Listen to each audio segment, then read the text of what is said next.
Hello दोस्तों, आप सभी का एसएस खान स्टडी पॉइंट पर स्वागत है। जैसा कि आप लोगों को पता है कि ऊंचाई दूरी के जो प्रीवियस ईयर के क्वेश्चन हैं वो ही कराए जा रहे हैं। देखिए क्वेश्चन मैंने उतार रखा है, इसमें क्या बोला है कि भूमि से 60 मीटर ऊंचाई पर एक पतंग उड़ रही है। ठीक है, भूमि से कितने, भूमि से 60 मीटर ऊंचाई पर एक पतंग उड़ रही है। ठीक है, पतंग में लगी डोरी को आभा पतंग में लगी डोरी को अस्थायी रूप से भूमि के एक बिंदु से बांध दिया गया है। ठीक है, और भूमि के साथ डोरी का झुकाव 60 है। मतलब अस्थायी रूप से बांध दिया गया है और झुकाव कितना दे रखा है, 60 दे रखा है।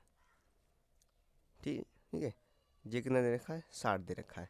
इसे नाम दे दो ए, बी और सी। ठीक है, और उसके बाद पूछा यह मानकर कि डोरी में कोई ढील नहीं है, डोरी की लंबाई ज्ञात कीजिए।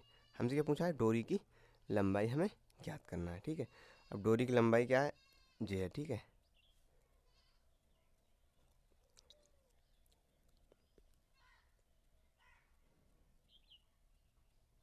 लंबाई हमें ज्ञात करना है।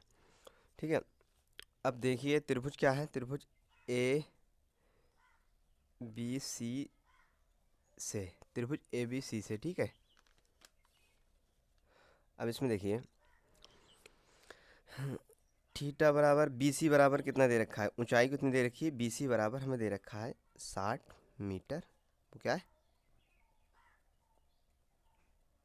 ऊंचाई दे रखी है। ठीक है, हमें थीटा की वैल्यू भी दे रखी है 60 डिग्री। हमसे पूछा क्या है, ए और सी, ए सी की लंबाई पूछी है। ठीक है, अब हम जानते हैं कि यहाँ पर लंब और कड़ के लिए क्या लगाएंगे, लंब और कड़ के लिए हम लगाते हैं सैन। सैन थीटा बराबर होता है लंब बटे कड़ होता है। ठीक है, सैन बराबर लंब बटे कड़। तो सैन ऐसे ही रखा। ठीक है, थीटा की वैल्यू हमें कितनी दे रखी है, थीटा की वैल्यू हमें 60 दे रखी है। ठीक, तो हमने यहाँ पे कितना रख दिया, 60 डिग्री रख दिया। और लंब हमें कितना दे रखा है, लंब 60 दे रखा है। और ए सी, ए और सी, इसकी हमें क्या है, लंबाई ज्ञात करना है। ठीक, ए सी की हमें लंबाई क्या है, ज्ञात करना है। तो सैन 60 का मान कितना होता है, हम जानते हैं सैन 60 बराबर होता है √3/2 के। ठीक है, सैन 60 बराबर क्या होता है, √3/2 के। हमने सैन 60 की जगह पे कितना रख लिया, √3/2। ठीक है, और यहाँ पे दे रखा है 60/AC। जब बराबर होता है तिरछी गुणा करते हैं। ठीक है, तो यहाँ कितना आ जाएगा, √3AC बराबर हो जाएगा 60 दूनी 120, 120 हो गया।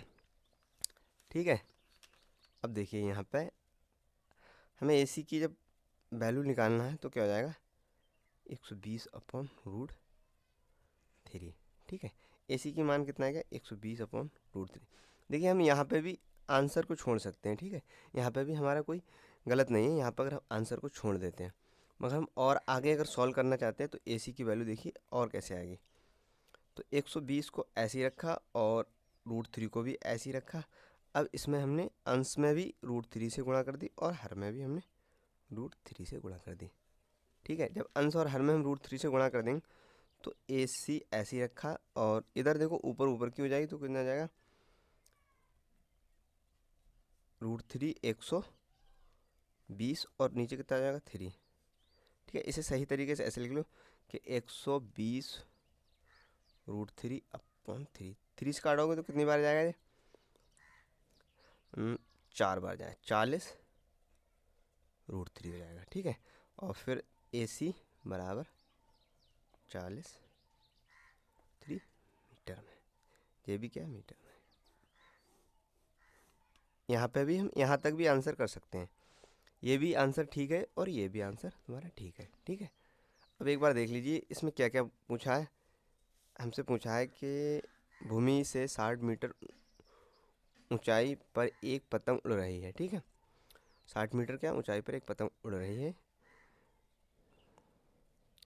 ठीक है, पतंग में लगी डोरी को अस्थायी रूप से भूमि के एक बिंदु से बांध दिया है, मतलब यहाँ से किसी को पतंग के बिंदु को बांध दिया गया है, ठीक है। और भूमि के साथ डोरी का झुकाव, अब जो डोरी है ये डोरी, इसका झुकाव कितना है, इसका झुकाव है 60 डिग्री, ठीक है। तो यह मानकर डोरी में कोई ढील नहीं है, जब बांध दिया है पतंग उड़ रही है तो ये माना है कि डोरी में कोई ढील नहीं है। तो डोरी की लंबाई ज्ञात कीजिए, मतलब हमसे सिर्फ इतना पूछा है। हम जानते हैं सैन देखो बी सी 60 दे रखा है, थीटा दे रखा है, ए सी हमें ज्ञात करना है। हम जानते हैं लंब और कड़ किस में आता है, सैन में आता है, लंब बटे कड़, ठीक है। तो सैन 60 ऐसी रखा और इधर इसकी सैन 60 की वैल्यू रख दी √3/2, और फिर इसकी तिरछी गुणा करी, ए सी 120 ये भी आंसर ठीक है। और आगे आंसर करना चाहते हो तो ऐसे भी कर सकते हो कि ए सी बी 120/√3 से अंश में √3 से हर में गुणा करने पर, और इस तरीके से ये नीचे नीचे √3 की जब गुणा होती है, इस तरीके से √3 और √3 की जब गुणा होती है तो वो कितना हो जाता है, सिंपल 3 हो जाता है, ठीक है। √3 गुणा होती है, सिंपल 3 हो जाता है। और बाकी जब 3 से काटोगे 120 को 40 बार जाएगा, तो ए सी की वैल्यू 40√3। अगर आप लोगों को वीडियो पसंद आई हो तो चैनल को सब्सक्राइब करें और शेयर करें और लाइक करें।